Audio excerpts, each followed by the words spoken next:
Bugünkü filmimiz Görevimiz Tehlike 7. Evet, Görevimiz Tehlike'nin 7. serisi.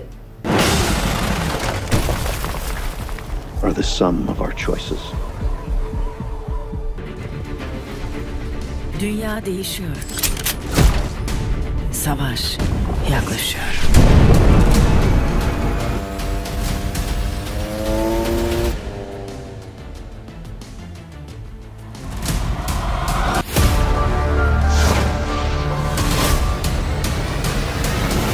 Buraya kadar yılmayan Tom Cruise maalesef bu filmde beklediği performansı elde edememiş.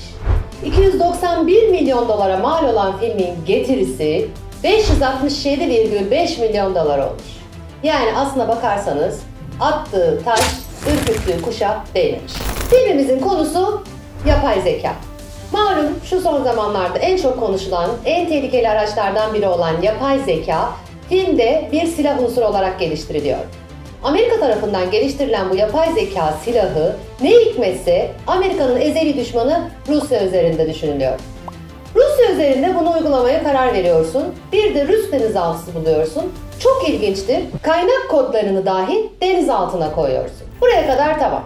Gelelim deniz altına. Deniz altında mürettebatı incelediğinizde hepsinin aslında Sırbistan asıllı oyuncular olduğunu fark ediyoruz. Daha ilginci bu bir Rus denizaltısı. Bu Rus denizaltısındaki Sırp oyuncular Rus aksanıyla İngilizce konuşuyorlar. Distance to Deepwater? 2 kilometers. Aleutian precipice in 6 minutes. Steady, course 100. Come up easy on a standard bay. Hayır, yani bir ordunun kendine ait denizaltısında neden başka bir dil konuşulur? Deniz altında dikkatimizi çeken bir detayda gönderilen füzenin üzerinde yazan Good Luck yazısı. Yazı Rusça yazılmış. Biz sizin için tercüme ettik. Bu detay filmin ilerleyen sahnelerinde tekrar karşımıza çıkacak. O çok güçlü Amerika'nın Ulusal İstihbarat Başkanı'nın bilmediği bir konuyu biz de onunla birlikte öğreniyoruz. The IMF, Mr. Kittredge. The World Bank. No, that's the International Monetary Fund. Mr. Kittredge. No, I mean the other IMF. Ours. Kendi altındakileri kendilerinden habersiz kurduğu IMF ne hikmetse başkan tarafından orada çözülüyor ve orada itiraf ediliyor.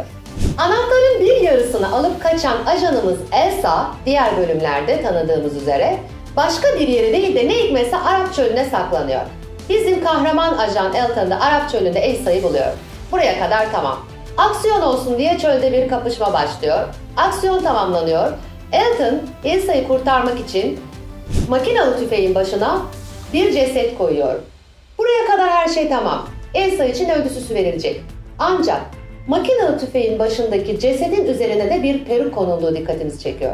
Koskoca Amerika'nın o cesetin bir teröriste ait olup olmadığını anlamadığına mı yanalım? Yoksa bir ajanın çölde saklanırken yanında taşıdığı peruğa mı yanalım, anlamadık. Bütün Görevimiz Tehlike filmlerinde çok ileri teknolojiler kullanır. Hatta bize teknolojinin habercisi olduğu bile söylenir. Bazı teknolojiler de Görevimiz Tehlikelerden sonra piyasaya çıkar. Bunlara alışırız. Bu filmde de yine çok ileri bir teknoloji kullanılmış. Gördüğünüz gibi metale dokunmadan metalin analizini yapan bir teknolojiye sahibiz. Yalnız bu kadar ileri bir teknoloji varken neden hala uçak kullanıyoruz anlamadım. Beyaz Saray'a girerken bakanın maskesiyle içeriye giren Elton neden havalimanında da aynı şekilde maske kullanmayı düşünemedi acaba? Çok ileri teknolojimiz var, anladık. Bütün kovalamaca boyunca havalimanında Elton'un suratı oradan oraya değişti durdu. Normalde havalimanlarına bir çakı bile sokamazsınız. Bu kadar yüksek güvenlikli yerlerdir. Çok ilginç bir şekilde bu filmde içeriye bagaj kısmından bir nükleer bomba sokuluyor. Bunu kimse fark edemiyor. İşte film tam burada fantastik bir hal alıyor. Elton'un kahraman arkadaşları durumu kurtarmak için direkt olarak bagaj yerine iniyorlar ve bizim nükleer bombayı buluyorlar. Nükleer bombayı çok enteresan bir şekilde açıp çalıştırabiliyorlar. Sorulan sorular yapay zeka olduğu için başındaki kişiyi tanıyor ve kişiye göre soru soruyor. Yalnız bizim burada ilgilendiğimiz şey en sonda Good Luck yazısının çıkması. Dikkat ederseniz füzede de aynı şekilde Good Luck yazıyordu. Yani aslında Good Luck yazısı aynı yapay zeka tarafından oluşturulduğunu ve direkt kodlandığını burada da görebiliyoruz. Havalimanında yakından kaçabilen Grace İtalya'da yakalanıyor. Uluslararası aranan bir ajan olan Grace İtalya'da yakalandığında polis tarafından masaya pasaportlar atılıyor. Ancak söylenen hiçbir ülkeyle masaya atılan pasaport birbirini tutmuyor. Daha ilginci, Rio diye atılan pasaport Polonya çıkıyor. Resisting arrest in Rio.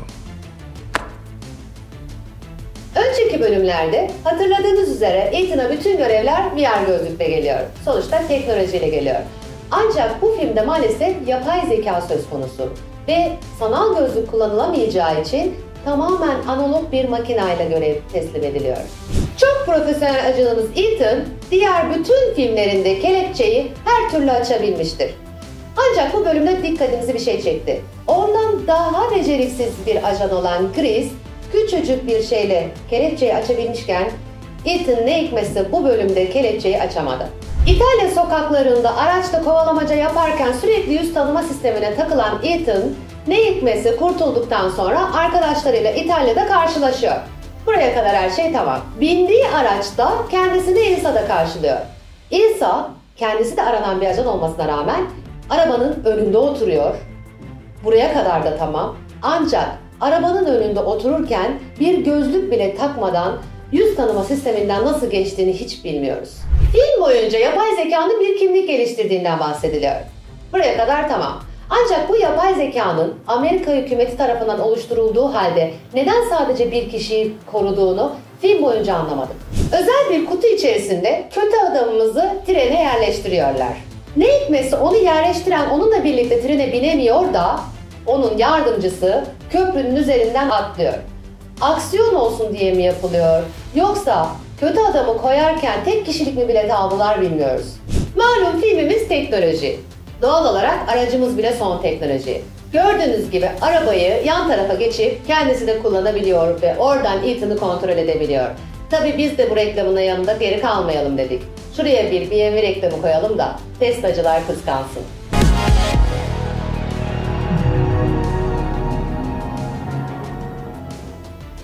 Kendi kendine kimlik oluşturabilen bir yapay zekanın peşinde koşuyoruz. Sonuçta görevimiz bu. Ancak şunu anlamaya çalışıyoruz. Kendi kendine kimlik oluşturabilen bir yapay zekanın neden kaynak kodlarına ihtiyacımız var? Kaynak kodlarını kendisi değiştiremiyor mu? Buradan mühendislere sesleniyorum. Birileri bunu açıklasın. Karadul'un maskesiyle bakanla görüşen Grace çok güzel rol biçiyor. Buraya kadar her şey tamam. Tam banka bilgileri girileceği sırada ekranda IBAN yazısını görüyoruz. Buraya kadar da her şey tamam. Ancak ne hikmetse bir sahne sonra blockchain bağlantısını görüyoruz. Bankadan blockchain'e ne ara bağlanıyoruz?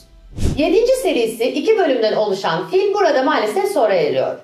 Bize gelecekle alakalı tahminlerde bulunmamıza yardımcı oluyor, açık uçlu bir son bırakıyor. Ancak bir sonraki filmde olayın nereye gideceğini hepimiz tahmin edebiliyoruz. Bu tarz içeriklerin devamı için lütfen takip etmeyi ve beğenmeyi unutmayın.